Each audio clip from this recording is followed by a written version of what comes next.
یہ سارے خدشات تو تمہاری ذات کے ہیں، اللہ کی ذات تو اس سے کہیں زیادہ وسیع ہے، وہ تو معجزوں کا بادشاہ ہے، وہ جب چاہے حالات بدل سکتا ہے، وہ جب چاہے دل بدل سکتا ہے، وہ جب چاہے لا حاصل چیز سے نواز سکتا ہے، وہ جب چاہے نصیب بدل سکتا ہے۔ اللہ وہ سب کر سکتا ہے جو تم نہیں کر سکتے۔ تو جس کی ذات لامحدود ہے، اس سے محدود دعائیں کیسی اپنے اعمال دیکھ کر نہیں، اس کی شان دیکھ کر مانگو۔ جس نے تمہیں بنایا ہے اس سے بہتر تمہیں کوئی بھی نہیں سمجھ سکتا، اور یاد رکھو کائنات میں ایسا کچھ بھی نہیں جو ہمارا رب نہیں کر سکتا، کائنات میں ایسی کوئی زخم نہیں جسے اللہ نہیں بھر سکتا، اس کی ہی کائنات ہے، وہ سب کچھ کر سکتا ہے۔ ناظرین، آج کے دور میں ہر دوسرا انسان بہت ہی زیادہ پریشان نظر آ رہا ہے، جس کو دیکھیں کوئی نہ کوئی پریشانی ہے، کسی نہ کسی مصیبت میں مبتلا ہے، کسی غم میں مبتلا ہے، اور حالات ایسے ہو چکے ہیں، ایسے بن چکے ہیں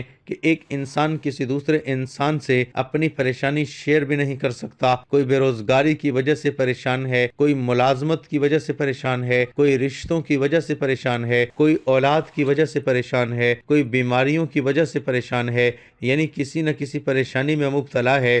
تو ان حالات میں ہمیں کیا کرنا چاہیے؟ ہمیں اپنے نبی پاک حضرت محمد مصطفیٰ صلی اللہ علیہ وآلہ وسلم کی سنت مبارکہ کو نہیں چھوڑنا چاہیے۔ آپ نے زندگی گزارنے کا جو طریقہ بتایا ہے اس کو اپنا لینا چاہیے۔ جیسا کہ آپ جانتے ہیں حالات اتنے نازک ہو چکے ہیں کہ اللہ سے اتنی دوری اختیار ہو چکی ہے کہ انسان خود پریشان ہو چکا ہے کہ یہ سب کیا ہو رہا ہے، یہ کچھ نہیں ہو رہا، صرف قیامت کی نشانیاں ہیں، اور قیامت بہت ہی نزدیک آ رہی ہے، بہت ہی جلد قیامت آنے والی ہے، جس طرح کے حالات پیدا ہو چکے ہیں۔ ناظرین، تو آج کی اس ویڈیو میں آپ لوگوں کو ایک دعا بتانے جا رہا ہوں جو آپ کی پریشانیوں کو ختم کر دے گی، مصیبت کو، غم کو، جس طرح کی بھی آپ کی مشکل حالات ہوں گے، ان مشکل حالات میں یہ دعا آپ کو ایسا اثر دکھائے گی کہ آپ کی ہر پریشانی ہی ختم ہو جائے گی۔ ارشاد باری تعالیٰ ہے، اور ضرور آزمائیں گے ہم تمہیں کس قدر خوف اور بھوک سے، اور مبتلا کر کے، نقصان میں مال و جان کے اور آمدنیوں کے،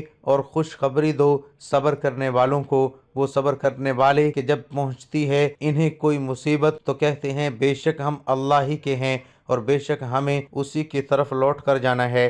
دراصل یہی وہ لوگ ہیں، ان پر ہیں عنایتیں اور رحمتیں بھی، اور یہی وہ لوگ ہیں جو ہدایت یافتہ ہیں۔ ان آیات میں اللہ تبارک و تعالی نے انسان کو متنبہ فرمایا ہے کہ اسے مختلف چیزوں کے ذریعے ضرور بضرور آزمایا جائے گا، اور جو ان آزمائشوں پر صبر کرتے ہوئے پورا اترے گا اسے رحمت و مغفرت کی بشارت دی گئی ہے۔ احادیث مبارکہ کے مطابق تکلیفوں پر صبر و ثواب میں اضافے کا باعث بننے کے ساتھ ساتھ اللہ تعالیٰ کی رضا اور خوشنودی کا بھی ذریعہ ہے۔ ترمذی میں رسول اکرم صلی اللہ علیہ وآلہ وسلم کا یہ ارشاد مروی ہے کہ ثواب میں اضافہ مصیبتوں کے ساتھ ہے، اور فرمایا کہ اللہ جب کسی قوم سے محبت کرتا ہے تو انہیں کسی نہ کسی مصیبت میں مبتلا کر دیتا ہے، اور جو راضی رہتا ہے اس کے لیے اللہ کی رضا، اور جو ناراض ہو جاتا ہے اس کے لیے اللہ کی ناراضگی۔ مصیبت پر صبر کرنے کے حوالے سے کنز الاعمال میں حضرت علی کرم اللہ وجہہ سے مروی ہے کہ رسول اکرم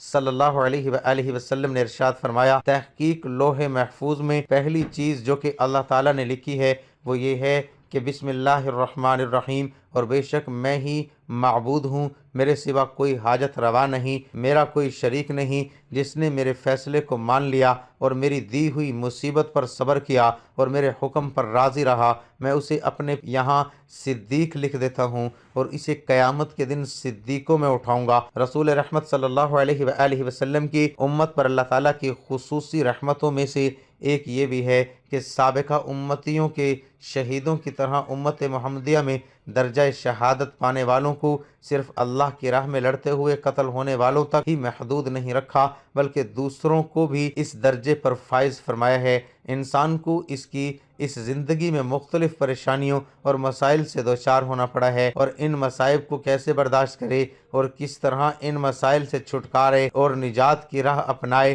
ان مسائب کو برداشت کرنے اور ان کو آسان تر بنانے کا سب سے بہترین طریقہ یہ ہے کہ مومن کے لیے ہر وقت یہ تصور پیش نظر رہے کہ یہ دنیا دارالامتحان ہے، یہ دائمی گھر نہیں ہے، یہ عمل کی جگہ ہے، اور آخرت دار الجزا ہے، وہاں بدلہ ملے گا۔ مزدور صبح سے شام تک، کسان بویائی سے کٹائی تک تمام تکالیف، سردی کی شدت، دھوپ کی حدت اور عمل کی محنت اس لیے برداشت کرتا ہے کہ مزدور کو شام ڈھلنے پر اجرت کی امید اور کسان کو کٹائی کے وقت پھل کی توقع ہوتی ہے۔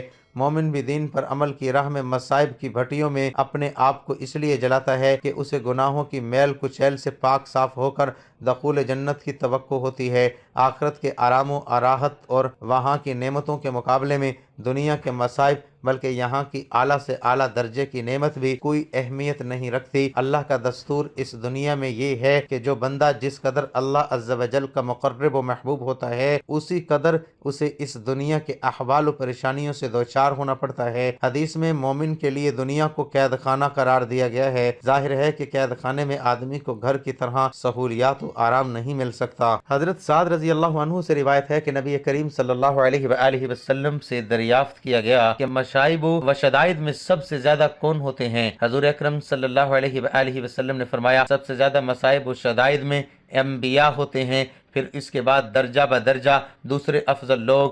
آدمی کی اس دینداری کے لحاظ سے آزمائش ہوتی ہے، اگر وہ دین میں سخت ہوتا ہے تو اس کی آزمائش بھی سخت، ورنہ ہلکی۔ آدمی پر مصائب کا سلسلہ اس وقت تک رہتا ہے کہ وہ روئے زمین پر بغیر گناہ چلتا ہے، یعنی مصائب کی وجہ سے اس کے سارے گناہ دھل جاتے ہیں۔ ایک حدیث میں حضور اکرم صلی اللہ علیہ وآلہ وسلم کا یہ بھی ارشاد ہے کہ بڑا بدلہ بڑی آزمائش کے ساتھ ہے۔ اللہ تعالیٰ جس قوم کو چاہتا ہے اسے آزمائش میں مبتلا فرماتا ہے۔ جو شخص اس آزمائش پر اللہ سے راضی رہتا ہے، اللہ تعالیٰ بھی اس سے راضی رہتا ہے، اور جو ناراض رہتا ہے، اللہ تعالیٰ بھی اس سے ناراض ہوتا ہے۔ جو شخص مصائب میں دنیا کی عدم پائیداری، اس کے مقابلے آخرت کی زندگی کے دوام بقا اور مصائب میں اللہ سے قرب و نزدیکی کے تصور کو ذہن میں رکھے گا، اس کی مشکلیں اس کے لیے کسی حد تک ضرور کم ہو جائیں گی۔ مصائب و آلام اور اس کے درد و وقص کو دور کرنے اور ان مصائب و پریشانیوں کے بادلوں سے لطف خدا بندی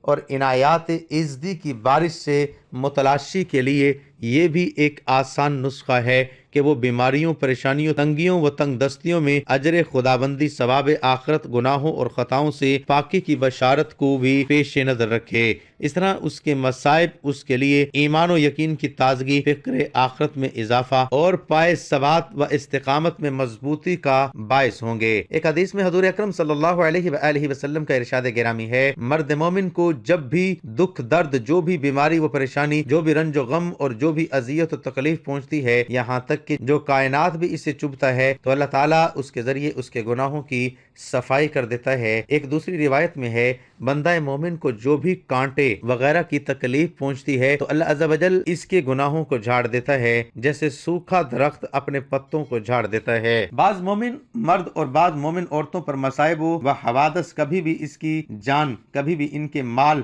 اور کبھی ان کی اولاد پر اس طرح آتے ہیں کہ اس کے نتیجے میں ان کے گناہ جھڑ جاتے ہیں، اور وہ مرنے کے بعد اللہ عز و جل سے اس حال میں ملتے ہیں کہ ان پر کوئی گناہ نہیں ہوتا۔ کبھی یوں ہوتا ہے کہ ایک بندہ مومن اقربی اعتبار سے ایک مقام و مرتبے کا حامل ہوتا ہے، وہ اپنی صحت مند آرام دہ زندگی کے ساتھ اس مقام و مرتبے کی جانب اس قدر سبق روی اور تیز گامی کے ساتھ بڑھتا ہوا نہیں ہوتا۔ اللہ عز و جل اسے اس کے طے شدہ مقام تک پہنچانے کا سامان یوں فرماتا ہے کہ اس پر مصائب و حوادث کا بوجھ ڈال کر اسے اندیشہ ہائے زمانہ اور غم ہائے زمانہ میں مبتلا کر کے اس کے طے شدہ مقام تک پہنچا دیتا ہے۔ اس کو رسول اللہ صلی اللہ علیہ وآلہ وسلم نے یوں فرمایا، جب بندہ اللہ تعالیٰ کے یہاں ایک مرتبے کا حامل ہوتا ہے جسے وہ اپنے عمل کے ذریعے حاصل نہیں کر سکتا، تو اللہ تعالیٰ اسے اس کی جان یا مال یا اس کی اولاد میں مصیبت مبتلا فرماتا ہے، پھر اسے ان مصائب پر صبر کرنے کی توفیق دیتا ہے، پھر اسے من جانب اللہ طے شدہ مقام تک پہنچا دیتا ہے۔ اللہ والو، سب سے پہلا آپ نے حضور پاک صلی اللہ علیہ وآلہ وسلم کی ذات اقدس پر درود پاک پیش کرنا ہے۔ درود پاک آپ نے صرف ایک مرتبہ پڑھنا ہے، آپ کوئی سا بھی درود پاک پڑھ سکتے ہیں۔ آپ صلی اللہ علیہ وآلہ وسلم پڑھ لیں یا صلی اللہ علی محمد پڑھ لیں، یا آپ درود ابراہیمی پڑھ لیں۔ ایک بار ثواب کی نیت سے میرے ساتھ بھی پڑھ لیں، اللہم صلی علی محمد وعلی آل محمد کما صلیت علی ابراہیم وعلی آل ابراہیم انک حمید مجید۔ اللہم بارک علی محمد وعلی آل محمد کما بارکت علی ابراہیم وعلی آل ابراہیم انک حمید مجید۔ درود و سلام اللہ تعالیٰ کی ان بابرکت نعمتوں میں سے ہے جو اپنے دامن میں بے پناہ فیوز و برکات سمیٹے ہوئے ہے۔ یہ ایسی لازوال دولت ہے کہ جسے مل جائے اس کے دین و دنیا سنور جاتے ہیں۔ درود و سلام محبوب خدا صلی اللہ علیہ وآلہ وسلم کی تعریف اللہ تعالیٰ کی رحمت کا خزانہ ہے۔ اللہ تعالیٰ کی رحمت کا گناہوں کا کفارہ، بلندی درجات کا زینہ، قرب خداوندی کا آئینہ، خیر و برکات کا سفینہ ہے۔ مجلس کی زینت تنگ دستی کا علاج، جنت میں لے جانے والا عمل،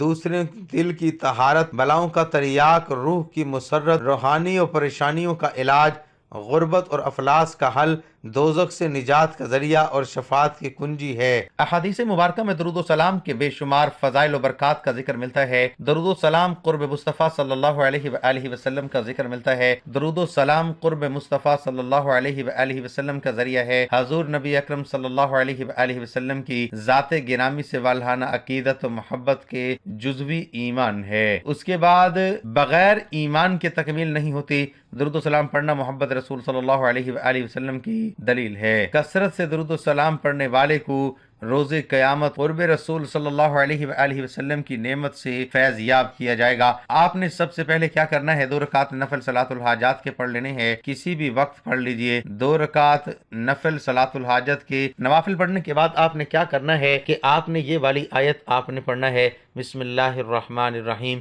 آپ نے یہ آیت اس طرح سے پڑھنی ہے، رب المشرق والمغرب لا الہ الا ہوا فاتخذوہ وکیلا۔ یہ ایک آیت سورۃ مزمل کی آپ نے اس کو 1000 کی تعداد میں پڑھنا ہے۔ جیسے ہی 1000 مکمل ہوگا آپ کی وہی چیز آپ کو فوراً سے مل جائے گی۔ آپ اس عمل کو ضرور کریں اور دیکھیں کہ چند ہی گھنٹوں میں آپ کی وہ چیز جس کی آپ کو خواہش تھی وہ آپ چاہتے تھے، اور اگر آپ کسی مقصد کے لیے بھی پڑھنا چاہتے ہیں تو آپ ایک جگہ پر بیٹھ کر 2 رکعت نفل صلاۃ الحاجت اور آپ اس آیت کو بار بار پڑھیے، اور جس مقصد کے لیے آپ دعا کریں گے انشاءاللہ عز و جل وہ مقصد آپ کا پورا ہو جائے گا، وہ خواہش پوری ہو جائے گی، آپ کی وہ حاجت پوری ہو جائے گی۔ یاد رہے کہ حقیقی کارساز صرف اللہ تعالیٰ ہے اور سب کو اسی پر بھروسہ کرنا چاہیے۔ البتہ اس کا یہ مطلب نہیں کہ انسان اسباب کو اختیار کرنا چھوڑ دے اور صرف اللہ تعالیٰ پر بھروسہ کر کے بیٹھ جائے، بلکہ ہر انسان کو چاہیے کہ وہ اسباب ضرور اختیار کرے، لیکن ان اسباب پر بھروسہ نہ کرے بلکہ صرف اللہ تعالیٰ پر بھروسہ کرے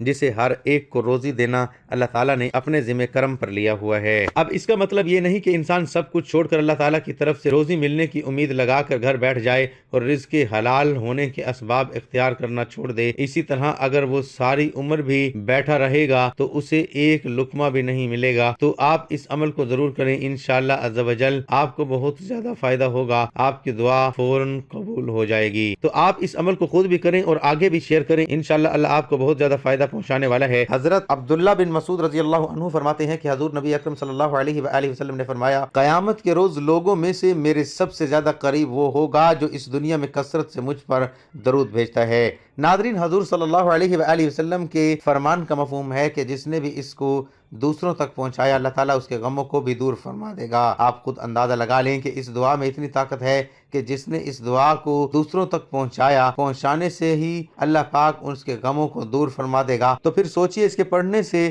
اللہ پاک اتنی آسانیاں پیدا فرما دیں گے۔ یہ امت کے لیے تحفہ ہے، یہ دعا امت کے لیے تحفہ ہے جو نبی پاک نے ہمیں بتائی ہے۔ ناظرین، جب بھی آپ کو کوئی مشکل پیش آئے، کوئی پریشانی ہو، غم میں مبتلا ہو، مصیبت میں مبتلا ہو، آپ کا کوئی کام نہ ہو رہا ہو، آپ کی کوئی بات پوری نہ ہو رہی ہو، تو آپ نے اس دعا کو پڑھ لینا ہے جو اس وقت آپ کو سکرین پر دعا دکھا رہے ہیں۔ حسبی اللہ لا الہ الا ہوا علیہ توکلت وہو رب العرش العظیم۔ مجھے اللہ کافی ہے، اس کے علاوہ کوئی معبود نہیں، اسی پر میں توکل کرتا ہوں اور وہی عرش عظیم کا پروردگار ہے۔ درود پاک پڑھنے کے بعد آپ نے یہ دعا پڑھنی ہے، یہ دعا آپ نے صرف اور صرف 11 مرتبہ پڑھنی ہے۔ یہ دعا پڑھنے کے بعد آپ نے ایک تسبیح پڑھنی ہے، لا حول ولا قوت الا باللہ العلی العظیم۔ آپ اس تسبیح کو ہاتھوں کی انگلیوں پر پڑھ سکتے ہیں۔ اگر آپ تسبیح پڑھنا چاہیں تو تسبیح پر پڑھ لیں۔ اس کے بعد آپ نے وہی درود پاک پڑھنا ہے جو شروع میں پڑھا تھا۔ درود پاک پڑھنے کے بعد آپ نے اللہ تعالیٰ سے دعا کرنی ہے، اللہ تعالیٰ ہم سب کی تمام پریشانیوں کو دور کرے۔ اے اللہ غموں کو دور کرنے والے، اے